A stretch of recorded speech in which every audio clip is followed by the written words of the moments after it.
Ito po si Chinanay. Ako po'y nagpupugay sa inyo. Naku, marami po ako ngayong ibabalita kasi ngayon ay may kaganapan ngayon dito sa UAE. Pero wag po kayong mag-alala. It's under control. Under control, especially dito sa Dubai. Hindi namin feel, medyo yun lang, may mga alarm, pero warning, pero it's still under control. Kaya nga sabi ng Isaiah, so 41 verses 10, don't be afraid, I am with you, sabi ng Panginoon.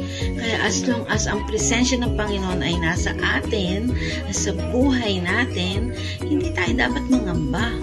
Kaya anyway, highway, prayers lang po talaga.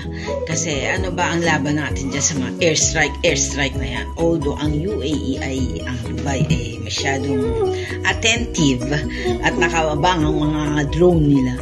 So still, di ba? Accident can happen.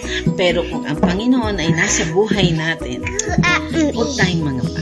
Tayo'y ligtas. Di ba, Uno Boy? So ngayon, ako'y back to pagbablog at under control ko din tong si Uno, kaya pwede na po. At watch out, mag-isip po ako ng mga content na sabi nila, just comment down below kung may mga content kayong suggestions, yung gagawin natin yan. Ayoko na rin po magsayaw kasi mahirap, sabihin naman nila, nanggagaya ako, sayaw ko na sayaw, puro na lang sayaw yung mga content ng iba. So this time, maiba naman. Mahirap din ang magsayaw kala nyo. Diba? Lalo na kung wala ka ring alam na steps. So, see you next time. Yung 5 followers ko dyan. Baka madagdagan pa. Like and subscribe!